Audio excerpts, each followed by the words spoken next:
السلام عليكم ورحمة الله وبركاته. إيه الأخبار يا شباب؟ عاملين ايه؟ يا رب تكونوا بخير.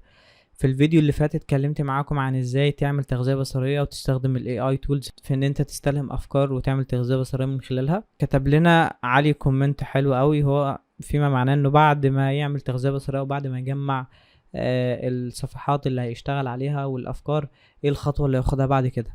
فحبيت ان انا اوضح لكم طريقتي في الشغل بعد ما بعمل تغذية بصرية، او بعمل تغذية بصرية ازاي.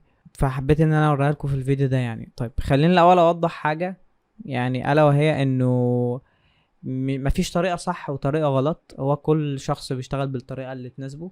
اهم حاجة تحاول تطلع افكار وتعمل التصميم اللي انت عايزه بالشكل اللي عاجبك، بالشكل الصحيح برضو. فهي مش طريقة واحدة الكل لازم يتبعها، هي انت بتجرب وبعد كده بتقول خلاص انا مناسب معايا كده، او الطريقه دي جايبه معايا فانا هعمل كده على طول. خليني برضه اقول لك يا علي ان التغذيه البصريه هي مش تجميع صفحات زي ما انت كاتب، عشان ما تكونش انت فاهم الفكره باللي هو انت بتجمع صفحات، بتجمع تصاميم. لا، هو انت بتجمع او بتستلهم افكار من التصاميم دي. فانت ليه جمعتها، او انا ليه كنت قلت لك جمعها في سيكشن، بحيث ان الافكار دي تبقى قدام عينيك دايما. يعني مثلا انت استلهمت من السكرين دي او من التصميم ده انك هتحط او هتعمل الهيرو سيكشن بالشكل ده، وايه يبقى عندك برضو ايه عدد الكلاينتس بتوعك بالشكل ده. يعني استلهمت كام فكرة مع شكل الماوس والسوليوشنز مش عارف ايه، بالكلام الجميل ده كله استلهمت الافكار دي. فانت بتجمع الصفحة دي او بتحطها هنا، كمان حاطط الرابط بتاعها كمان، بحيث لو حبيت ترجع لها تشوف الديزاين لايف او الويب سايت لايف، عشان تفضل مفكراك بالفكرة. يعني انت جمعت الصفحة عشان تفضل فاكر الفكرة دي، عشان انت ممكن تنساها. فهترجع لها ازاي؟ بس دي اول حاجة، ان انت لما بتجمع الصفحات دي او السكرينز دي، فانت بتجمعها عشان تفضل فاكر الفكرة اللي انت عايز تنفذها، او الاستلهام اللي انت اخدته من الصفحة دي. حلو، جميل جدا. ده سيكشن برضو انا كنت عامله بالاي اي، لان كان عندي الجزء ده. خلينا اوريهولكوا. كان عندي الجزء ده عايز اعمله ومش عارف اصممه ازاي. فانت ممكن، او انا بخصص الاستلهام بتاعي على سيكشن. يعني مثلا باجي عند الهيرو سيكشن، يلا بينا انا عايز استلهم افكار للهيرو سيكشن بس، ماليش دعوه بالبقيه الصفحه دلوقتي. خلينا اعتمد الهيرو سيكشن.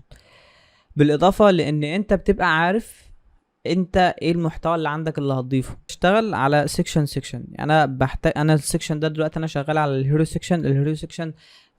هشتغل على تحسينات فيه ايه، او هشتغل على هصمم فيه ايه، او هيكون شكله ازاي. طبعا اهم حاجه انت تبقى مجمعها ايه الداتا اللي عندك. خلينا ننزل على السيكشن ده هيوضح اكتر الفكره. يعني الجزء ده انا كنت عايز اصممه باكتر من طريقه، وبالفعل كنت صممته باكتر من طريقه. كان كده في الاول، بعد كده برضو عملناه بالشكل ده. بعد كده برضو حبيت ان انا اغيره بالشكل ده. كل ده على سيكشن واحد. انت سيكشن واحد بس قعدت فيه اكتر من محاولة. انا مثلا واقف هنا او مش عارف هعمل ايه في السيكشن ده. طبعا بتبقى معاك الداتا، يعني معاك، يعني ايه معاك الداتا؟ يعني انت عارف ان انت في عندك الكلام ده، ده 1 2 3 4. يعني انت عندك 4 كاردات او 4 خطوات، عشان تبقى عارف انت هتعملهم بالشكل ده، ولا هتعملهم بالشكل ده، ولا هتعملهم باي شكل بالظبط. فانا عملت ايه؟ انا رحت لموقع من المواقع اللي بحبها قوي في الاستلهام، يعني او في حتى هو اسمه الهام. في التصاميم العربية اكتر، او في السعودية خاصة.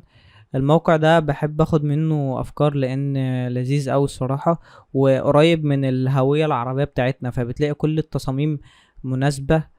فانا دلوقتي داخل ادور على ايه؟ داخل ادور بس على السكشن محدد. انا مش داخل ادور في العموم. ليه؟ لان انت لو داخل تدور في المطلق هتقعد تشوف حاجات كتير حلوة. اوكي، انا شفت السكشن ده عجبني، بس انت ممكن تكون انت مش عارف انت هتنفذه فين، فانت هتفضل مشتت وتايه. فمثلا السكشن ده عجبني، ممكن كنت اعمله بالشكل ده. بس لا برضو فانت بتفضل بقى ايه تبقى.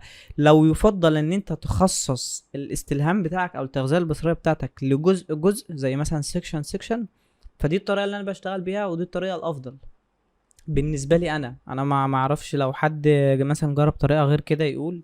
بس انا بحس ان الطريقه دي بتخليني اقدر افوكس اكتر على جزء جزء واخلص منه او اطلع منه باكتر من فكره. وكمان ما تحاولش ان انت صممت، انا ممكن مثلا صممت الشكل ده ممكن ما يعجبكش، ممكن ما يعجبش مثلا الكلاينت، فتطلع فكره تانية، فتروح اصلا انا قبل ما هطلع فكره تانية هروح ادور على آه، افكار تبقى مناسبه مع السكشن ده بناء على الداتا اللي انا عارف هي معايا ايه. انت فهمت قصدي؟ اتمنى تكون الفكره واصله. وده برضو كان فيديو سريع كده، وان شاء الله الفتره الجايه بنجهز لحاجه قويه قوي، وهيبقى فيه فيديوهات كتير ان شاء الله. والسلام عليكم ورحمه الله وبركاته.